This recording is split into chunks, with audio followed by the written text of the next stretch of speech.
Section 11 of Beacon Lights of History, Volume 4, Imperial Antiquity, by John Lord. Recording is in the public domain. Recording by K. Hand. Chrysostom, Part 1. A.D. 347 to 407. Sacred Eloquence. The first great moral force after martyrdom, which aroused the degenerate people of the old Roman world from the torpor and egotism and sensuality which were preparing the way for violence and ruin, was the Christian pulpit. Sacred eloquence, then, as impersonated in Chrysostom, the golden mouthed, will be the subject of this lecture, for it was by the foolishness of preaching that a new spiritual influence went forth to save a dying world. Chrysostom was not, indeed, the first great preacher of the new doctrines which were destined to win such mighty triumphs, but he was the most distinguished of the pulpit orators of the early Church. Yet even he is buried in his magnificent cause. Who can estimate the influence of the pulpit for 1500 years in the various countries of Christendom? Who can grasp the range of its subjects and the dignity of its appeals? In ages even of ignorance and superstition it has been eloquent with themes of redemption and of a glorious immortality. Eloquence has ever been admired and honored among all nations, especially among the Greeks. It was the handmaid of music and poetry when the divinity of mind was adored, perhaps with pagan instincts, but still adored, as a birthright of genius, upon which no material estimate could be placed, since it came from the gods, like physical beauty, and could neither be bought nor acquired. Long before Christianity declared its inspiring themes and brought peace and hope to oppressed millions, eloquence was a mighty power. But then it was secular and mundane. It pertained to the political and social aspects of states. It belonged to the forum or the senate. It was employed to save culprits, to kindle patriotic devotion, or to stimulate the sentiments of freedom and public virtue. Eloquence certainly did not belong to the priest. It was his province to propitiate the deity with sacrifices, to surround himself with mysteries, to inspire awe by dazzling rites and emblems, to work on the imagination by symbols, splendid dresses, smoking incense, slaughtered beasts, grand temples. He was a man to conjure, not to fascinate, to kindle superstitious fears, not to inspire by thoughts which burn.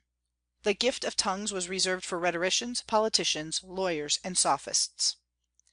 Now Christianity at once seized and appropriated the arts of eloquence as a means of spreading divine truth. Christianity ever has made use of all the arts and gifts and inventions of men to carry out the concealed purposes of the Deity. It was not intended that Christianity should always work by miracles, but also by appeals to the reason and conscience of mankind, and through the truths which had been supernaturally declared, the required means to accomplish an end. Therefore she enriched and dignified an art already admired and honored. She carried away in triumph the brightest ornament of the pagan schools and placed it in the hands of her chosen ministers.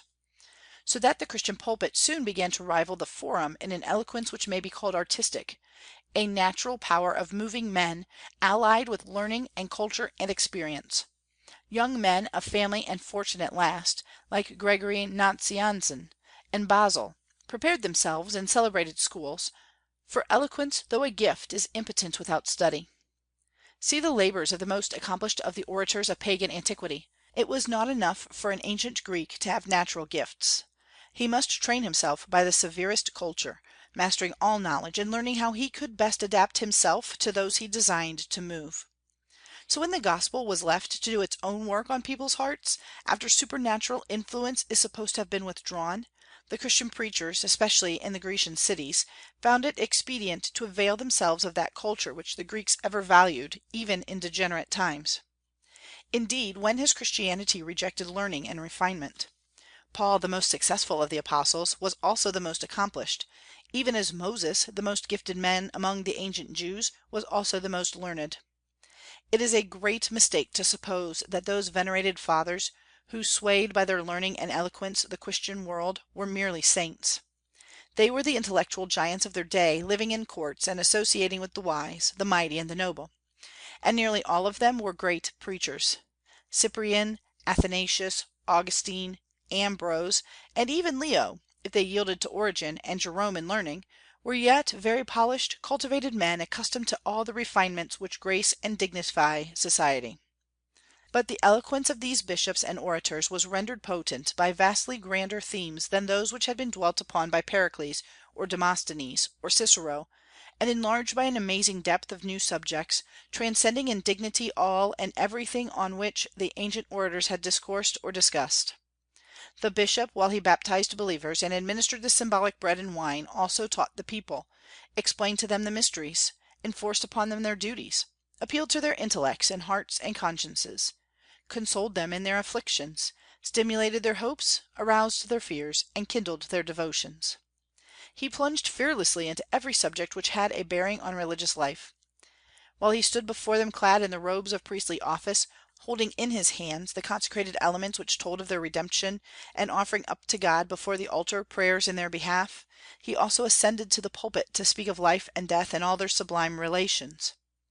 There was nothing touching, says Talfourd, in the instability of fortune, in the fragility of loveliness, in the mutability of mortal friendship, or the decay of systems, nor in the fall of states and empires, which he did not present, to give humiliating ideas of worldly grandeur. Nor was there anything heroic in sacrifice, or grand in conflict, or sublime in danger, nothing in the loftiness of the soul's aspirations, nothing of the glorious promises of everlasting life, which he did not dwell upon to stimulate the transported crowds who hung on his lips. It was his duty and his privilege, continues this eloquent and Christian lawyer, to dwell on the older history of the world, on the beautiful simplicities of patriarchal life, on the stern and marvelous story of the Hebrews, on the glorious visions of the prophets, on the songs of the inspired melodists, on the countless beauties of the Scriptures, on the character and teachings and mission of the Saviour. It was his to trace the spirit of the boundless and the eternal, faintly breathing in every part of the mystic circle of superstition, unquenched even amidst the most barbarous rites of savage tribes, and in the cold and beautiful shapes of Grecian mould. How different this eloquence from that of the expiring nations! Their eloquence is sad, sounding like the tocsin of departed glories, protesting earnestly, but without effect, against those corruptions which it was too late to heal. How touching the eloquence of Demosthenes, pointing out the dangers of the state, and appealing to liberty when liberty had fled. In vain his impassioned appeals to men insensible to elevated sentiment.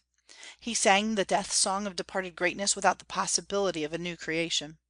He spoke to audiences cultivated indeed, but divided, enervated, embittered, infatuated, incapable of self-sacrifice, among whom liberty was a mere tradition and patriotism a dream. And he spoke in vain. Nor could Cicero, still more accomplished, if not so impassioned, kindle among the degenerate Romans the ancient spirit which had fled when demagogues began their reign. How mournful was the eloquence of this great patriot, this experienced statesman, this wise philosopher who, in spite of all his weaknesses, was admired and honored by all who spoke the Latin tongue. But had he spoken with the tongue of an archangel, it would have been all the same, on any worldly or political subject. The old sentiments had died out. Faith was extinguished amid universal skepticism and indifference. He had no material to work on. The birthright of ancient heroes had been sold for a mess of pottage, and this he knew. And therefore, with his last philippics, he bowed his venerable head, and prepared himself for the sword of the executioner, which he accepted as an inevitable necessity. These great orators appealed to traditions, to sentiments which had passed away, to glories which could not possibly return, and they spoke in vain. All they could do was to utter their manly and noble protests, and die, with the dispiriting and hopeless feeling that the seeds of ruin, planted in a soil of corruption, would soon bear their wretched fruits, even violence and destruction. But the orators who preached a new religion of regenerating forces were more cheerful. They knew that these forces would save the world, whatever the depth of ignominy, wretchedness, and despair. Their eloquence was never sad and hopeless, but triumphant, jubilant, overpowering. It kindled the fires of an intense enthusiasm. It kindled an enthusiasm not based on the conquest of the earth, but on the conquests of the soul, on the never fading glories of immortality, on the ever increasing power of the kingdom of Christ. The new orators did not preach liberty, or the glories of material life, or the majesty of man, or even patriotism, but salvation, the future destinies of the soul. A new arena of eloquence was entered, a new class of orators arose, who discoursed on subjects of transcending comfort to the poor and miserable. They made political slavery of no account in comparison with the eternal redemption and happiness promised in the future state. The old institutions could not be saved. Perhaps the orators did not care to save them. They were not worth saving. They were rotten to the core. but new institutions should arise upon their ruins; creation should succeed destruction; melodious birth songs should be heard above the despairing death songs. There should be a new heaven and a new earth, in which should dwell righteousness, and the Prince of Peace, prophet, priest, and king, should reign therein forever and ever. Of the great preachers who appeared in thousands of pulpits in the fourth century, after Christianity was seated on the throne of the Roman world, and before it had sunk into the eclipse which barbaric spoliations and papal usurpations and general ignorance, madness, and violence produced, there was one at Antioch, the seat of the old Greco Asiatic civilization, alike refined, voluptuous, and intellectual, who was making a mighty stir and creating a mighty fame. This was Chrysostom, whose name has been a synonym of eloquence for more than 1,500 years. His father, named Secundus, was a man of high military rank; his mother, Anthusa, was a woman of rare Christian graces, as endeared to the Church as Monica, the sainted mother of Augustine, or Nana, the mother of Gregory Nazianzen. And it is a pleasing fact to record that most of the great fathers received the first impulse to their memorable careers from the influence of pious mothers, thereby showing the true destiny and glory of women, as the guardians and instructors of their children, more eager for their salvation than ambitious of worldly distinction.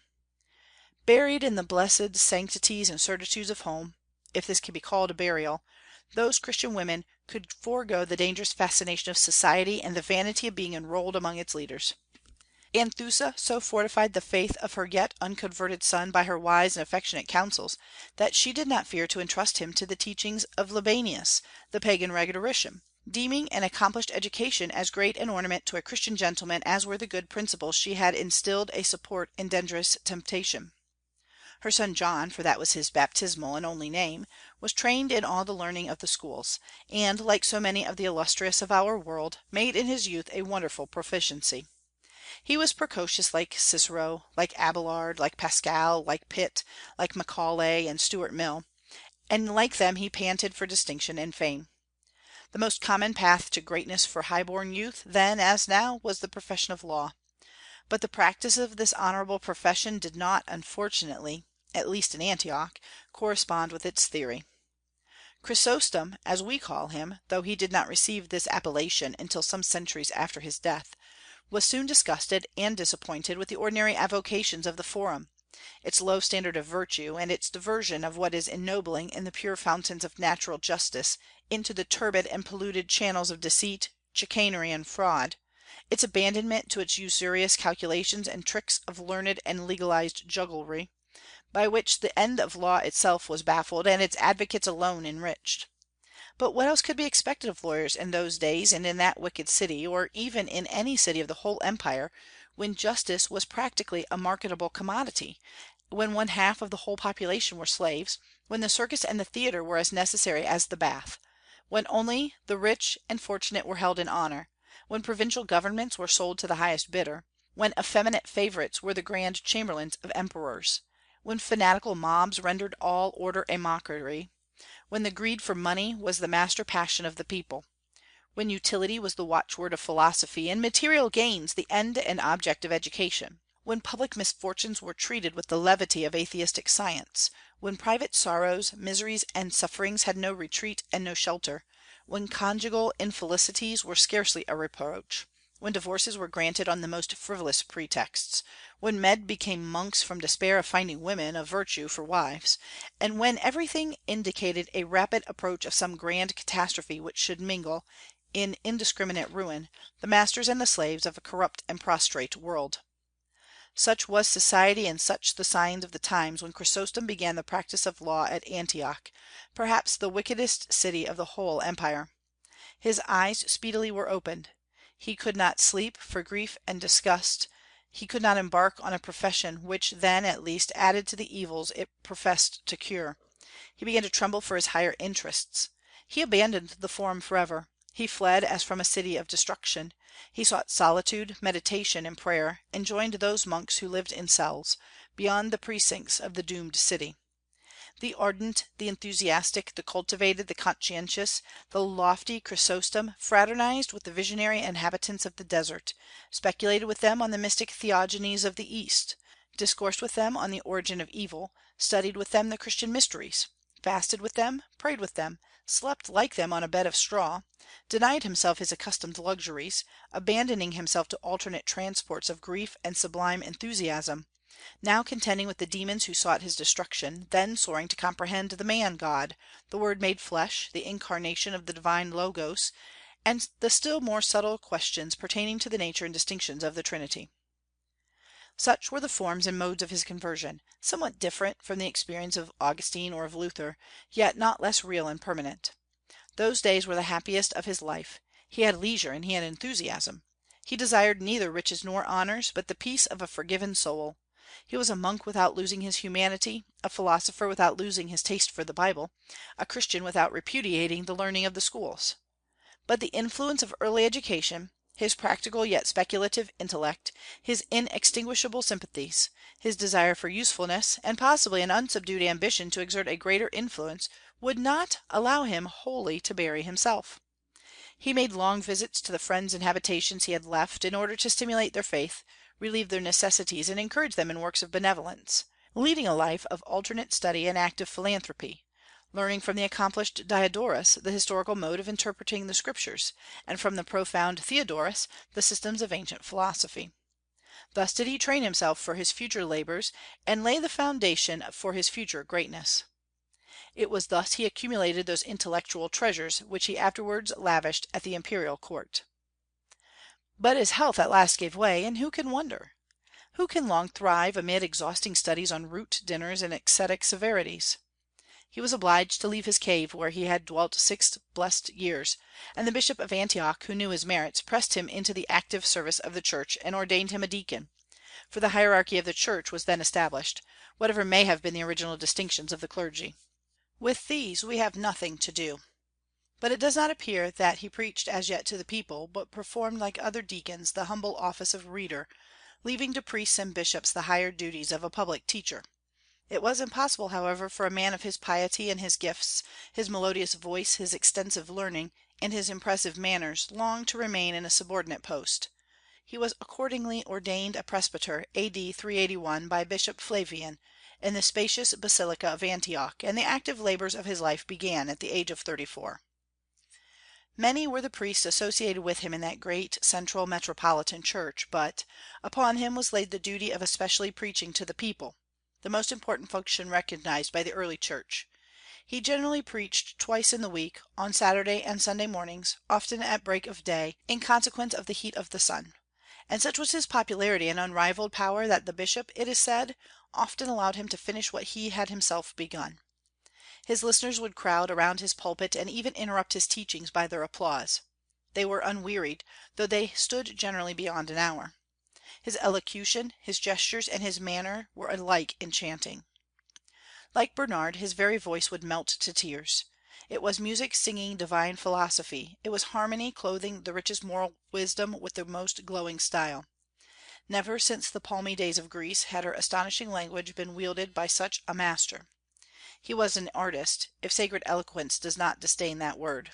The people were electrified by the invectives of an Athenian orator, and moved by the exhortations of a Christian apostle.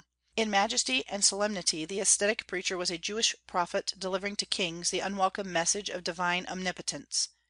In grace of manner and elegance of language he was the persuasive advocate of the ancient forum. In earnestness and unction he has been rivaled only by Savonarola. In dignity and learning he may remind us of Bossuet. In his simplicity and orthodoxy he was the worthy successor of him who preached at the day of Pentecost. He realized the perfection which sacred eloquence attained, but to which pagan art has vainly aspired. A charm and a wonder to both learned and the unlearned, the precursor of the Bordelots and the Lacordaires, of the Roman Catholic Church, but especially the model for all preachers who set above all worldly wisdom those divine revelations which alone can save the world. Everything combined to make Chrysostom the pride and the glory of the ancient Church. The doctrines which he did not hesitate to proclaim to unwilling ears, and the matchless manner in which he enforced them, perhaps the most remarkable preacher on the whole that ever swayed an audience, uniting all things, voice, language, figure, passion, learning, taste, art, piety, occasion, motive, prestige, and material to work upon. He left to posterity more than 1,000 sermons, and the printed edition of all his works numbers 12 folio volumes. Much as we are inclined to underrate the genius and learning of other days in this our age of more advanced utilities, a progressive and ever developing civilization, when Sabbath school children know more than sages knew 2,000 years ago, and socialistic philanthropists and scientific savants could put to blush Moses and Solomon and David, to say nothing of Paul and Peter and other reputed oracles of the ancient world, inasmuch as they were so weak and credulous as to believe in miracles, and a special providence, and a personal God. Yet we find in the sermons of Chrysostom, preached even to voluptuous Syrians, no commonplace exhortations, such as we sometimes hear addressed to the thinkers of this generation, when poverty of thought is hidden in petty expressions, and the waters of life are measured out in tiny gill cups, and even then diluted by weak platitudes to suit the taste of the languid and bedizened and frivolous slaves of society, whose only intellectual struggle is to reconcile the pleasures of material and sensual life with the joys and glories of the world to come. He dwelt boldly and earnestly and with masculine power on the majesty of God and the comparative littleness of man, on moral accountability to him, on human degeneracy, on the mysterious power of evil, by force of which good people in this dispensation are in a small minority, on the certainty of future retribution, yet also on the never fading glories of immortality which Christ has brought to light by his sufferings and death, his glorious resurrection and ascension, and the promised influences of the Holy Spirit. These truths, so solemn and so grand, he preached, not with tricks of rhetoric, but simply and urgently, as an ambassador of heaven to lost and guilty man. And can you wonder at the effect? When preachers throw themselves on the cardinal truths of Christianity and preach with earnestness as if they believed them, they carry the people with them, producing a lasting impression, and growing broader and more dignified every day. When they seek novelties and appeal purely to the intellect, or attempt to be philosophical or learned, they fail, whatever their talents. It is the divine truth which saves, not genius and learning, especially the masses, and even the learned and rich, when their eyes are opened to the delusions of life. For 12 years Chrysostom preached at Antioch, the oracle and the friend of all classes, whether high or low, rich or poor, so that he became a great moral force, and his fame extended to all parts of the empire. Senators and generals and governors came to hear his eloquence. And when to his vast gifts he added the graces and virtues of the humblest of his flock, parting with a splendid patrimony to feed the hungry and clothe the naked, utterly despising riches except as a means of usefulness, living most abstemiously, shunning the society of idolaters, indefatigable in labor, accessible to those who needed spiritual consolation, healing dissensions, calming mobs, befriending the persecuted, rebuking sin in high places, a man acquainted with grief in the midst of intoxicating intellectual triumphs, reverence and love were added to admiration, and no limits could be fixed to the moral influence he exerted. End of section 11.